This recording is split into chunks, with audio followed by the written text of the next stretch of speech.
many of the leaders responsible for mass killings, all the way from soldiers up to generals. This role of anthropology in the courts provides us with an opportunity to think more broadly about the way anthropologists study justice across cultures. Because, in fact, there's a deep tradition of what we call legal anthropology, and it dates back to some of the founders of modern anthropology. For example, in his 1926 book, Crime and Custom in Savage Society, one of the early builders of the anthropological method, Bronislaw Malinowski, he examined non-Western cultures and, among other things, their versions of law and order.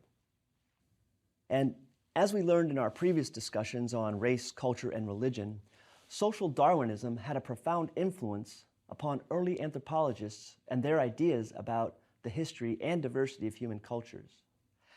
This same perspective affected their interpretation of the world's legal systems. As early as the 1860s, the jurist Henry Sumner Maine used legal rights to classify cultures.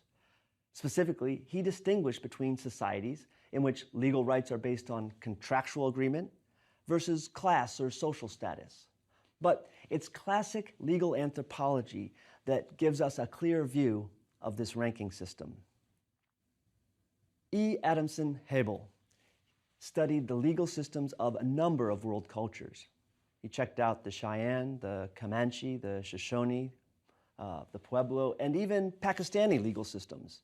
And his seminal 1954 text, The Law of Primitive Man, it outlined a comprehensive schema of human legal systems.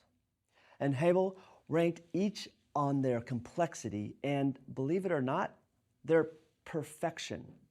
Now, his complexity vector was right in line with earlier anthropological approaches that looked at evolutionary models of culture from primitive or simple to complex. But the perfection vector was rather new. And without going too far into this one, he's basically looking at another evolutionary arc. But this one looked at social realities of law versus law in pursuit of some ideal perfection. Now, today, legal anthropology is thriving, and it's as interdisciplinary as ever. And like forensic anthropologists, legal anthropologists are citizen scholars because in addition to teaching and research, their applied work extends far beyond the academy. So let's close with one final case study to get a taste of some amazing legal anthropology work. Kamari Maxine Clark at Yale University uses cultural anthropology to examine international criminal courts in Africa. And after comprehensive analysis, Clark concludes that indictments and prosecuting leaders are important, but that those efforts fail to confront the foundational causes of some crimes. So what does work? What might work? Well, here's one idea from Africa. In a 2013 New York Times op-ed titled, "Treat Greed in Africa as a War Crime," Clark mentions a summit meeting involving leaders of the African Union.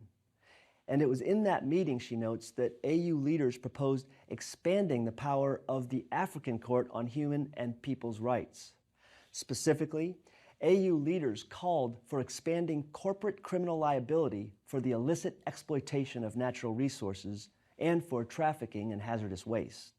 Now, this idea might not align with pure entrepreneurial vim and vigor, but according to Clark, it could go a long way towards turning around the ecological degradation that undermines not only the future of Africa, but the future of our world.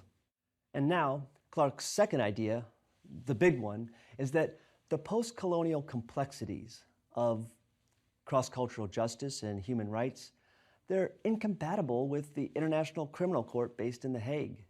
In fact, AU leaders openly rallied its members to refuse cooperation with the ICC's plan to arrest the president of Sudan back in 2009. In her book, Laws and Societies in Global Contexts, legal anthropologist Eve Darian-Smith calls for a more global and inclusive approach when it comes to international cooperation on transnational issues. Such an approach is exactly what African Union leaders appear to be pining for: international collaboration that respects local and regional perspectives, even where they may contradict prevailing ideas and policy. And with that, my anthropology friends, we've come to the end of another lecture. Today, we've applied anthropology in legal, criminal justice, and humanitarian contexts. And we saw that anthropology is not an ivory tower discipline. Rather, it offers hands-on expertise that helps us meet real-world 21st century challenges. And as we've said before, anthropologists are bridge builders. Whether we're addressing human rights in Africa or the ravages of a hurricane in Louisiana, we take an interdisciplinary approach to problem solving.